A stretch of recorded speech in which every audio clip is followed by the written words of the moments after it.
सो मैंने भी बताया हमारे टेंस 3 पार्ट के हैं, प्रेजेंट, पास्ट, फ्यूचर। अब इन तीनों पार्ट में हमारे 4 पार्ट और है। लाइक सबसे पहला होता है सिंपल, इसको हम इंडेफिनिट टेंस भी कहते हैं। नेक्स्ट है कॉन्टिन्यूस,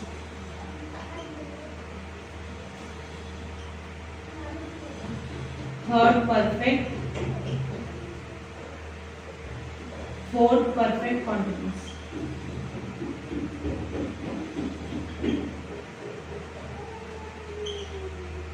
अब देखो हमारे टेंस के 4 पार्ट थे, प्रेजेंट सिंपल था, प्रेजेंट कॉन्टिन्यूस था, प्रेजेंट परफेक्ट था, प्रेजेंट परफेक्ट कॉन्टिन्यूस। अब ये जो हमारे 4 है, चारों में डिफरेंस है। इस वीडियो में सिर्फ हम यही देखेंगे इन चारों में डिफरेंस क्या है। तो जो हमारा सिंपल और indefinite, simple means simple, indefinite means हो रहा है कि वो चीज हमारी इनडेफिनिट है, उसके बारे में हमें क्लियरेंस नहीं है। कोई भी हमारी डेली बेस का रूटीन होता है, डेली की आदतें होती है, जो हमारा रोजाना का काम है। लाइक हमारे स्टेट एंड कैपिटल 28 स्टेट्स है, बताइए, the sun rises in the east, जो हमारे यूनिवर्सल ट्रुथ है, डेली बेस के रूटीन्स है, वो सभी हमारे किस बात है, सिंपल इंडेफिनिट में। अब नेक्स्ट आ जाता है कॉन्टिन्यूअस टेंस। कॉन्टिन्यूस से मुझे समझ आ रहा है कंटिन्यू, हम बोलते हैं ना कि कंटिन्यू करता रहे, कंटिन्यू काम करता रहे। कंटिन्यूस मींस हमारा काम क्या है, चल रहा है, चाहे वो प्रेजेंट टेंस में हो, पास्ट में हो या फ्यूचर में हो, तो वो कंटिन्यूस में क्या होगा, हमारा वर्क इज गोइंग ऑन, हमारा काम चल रहा होगा। देन नेक्स्ट है परफेक्ट टेंस। परफेक्ट मींस कि हमारा काम जो है खत्म हो गया है, वी डोंट नो कितनी टाइम पहले हुआ है, कितने बजे पहले हुआ है, नहीं पता, बस जस्ट है कि परफेक्ट है, आवर वर्क हैज डन, हमारा काम क्या है, खत्म हो चुका है। अब इन चारों की डिफाइन है, वो हर एक टेंस में थोड़ा सा डिफरेंट है कि बाकी कुछ नहीं, लेकिन डिफरेंशिएट है परफेक्ट और कंटिन्यूअस। अब यहाँ पर हमारे दो टेंस का गेम है, एक कंटिन्यूअस का है, एक परफेक्ट है। परफेक्ट और कंटिन्यूअस, परफेक्ट मींस क्या होता है, काम खत्म हो गया, कंटिन्यूअस मींस क्या है, काम हमारा चल रहा है। तो कोई भी काम खत्म हो गया है लेकिन चल रहा है, लाइक मैं स्टेशन पर पहुंची, हमारी ट्रेन जा रही थी, दैट मीन काम क्या है, खत्म भी हो चुका है और हमारा काम चल भी रहा है। देखा चारों टेंस के बारे में, simple, continuous, perfect, perfect, continuous, चारों में डिफरेंस क्लियर कर दिया है। अब हम पढ़ेंगे present. Present tense, present tense जिसमें हमारा काम चल रहा होता है, ठीक है, like when work is going on, जिसमें हमारा काम क्या है, चल रहा है।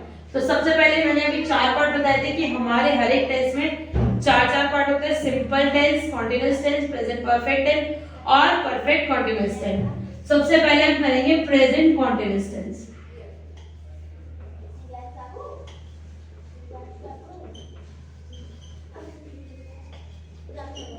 प्रेजेंट कॉन्टिन्यूअस टेंस मींस कि मेरा काम क्या है, चल रहा है। इसमें हमारी 3 हेल्पिंग वर्ब है,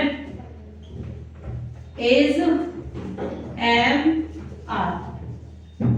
तो जो हमारा इज, एम, आर है, इसमें सबसे पहले हम एम को देख लेते हैं। जो हमारा एम है वो सिर्फ एक ही चीज बताता है कि किसके साथ यूज होगा, हमेशा आई के साथ।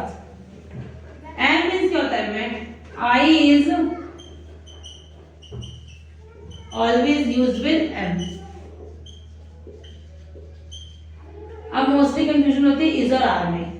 तो जो हमारा आर होता है, आर हमारा बेसिकली वहां यूज होता है जब हम दो लोग बात करते हैं, लाइक मैं या अपनी क्लास से बात कर रही हूँ या अपने फ्रेंड से बात कर रही हूँ, अपने किसी स्टूडेंट से बात कर रही हूँ, तो हम क्या लगाएंगे, आर। जैसे कि क्या आप खेल रहे हो, क्या आप पढ़ रहे हो, क्या आप गा रहे हो, क्या आप नाच रहे हो, तो हम किसका यूज करेंगे क्वेश्चनिंग में, आर का। क्वेश्चन देखते हैं, आर यू प्लेइंग, क्या आप खेल रहे हो, तो मैंने भी आई के साथ क्या बोला, एम, तो आई एम प्लेइंग। और वही चीज रिपीट आउट में आएगी जब पॉजिटिव, नेगेटिव की बात आई तो आई एम नॉट प्लेइंग। अब आर हमारा क्या हो रहा है, जब हम दो लोग बात कर रहे हैं तब यूज कर रहे हैं। इफ अगर मैं अपनी क्लास से बात करती हूँ, अपने स्टूडेंट से बात करती हूँ, अपनी फैमिली से बात करती हूँ, तो मैं किसका यूज कर सकती हूँ, आर का, ठीक है। Are you playing, I am playing, क्या आप खेल रहे हो, मैं खेल रही हूँ तो आई एम प्लेइंग, मैं नहीं खेल रही तो I am not playing. Simple सी बात है। आर का यूज क्लियर है। हमने आर का यूज देखा, तीन हेल्पिंग करते इज, एम और आर।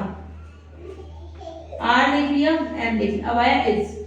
तो जब हमारे बीच में कोई पर्सन नहीं है जिसके बारे में हमें बात बतानी पूछना है, कि जैसे हमारा कोई फैमिली मेंबर, मामा के बच्चे, किसी के बच्चे, तो हम बोल सकते हैं ना भाई उसके बारे में बात कर रहे हैं। वो खेल रहा होगा, वो पढ़ रहा होगा, या वह खेल रहा है, वह पढ़ रहा है, वह गा रहा है, वह नाच रहा है।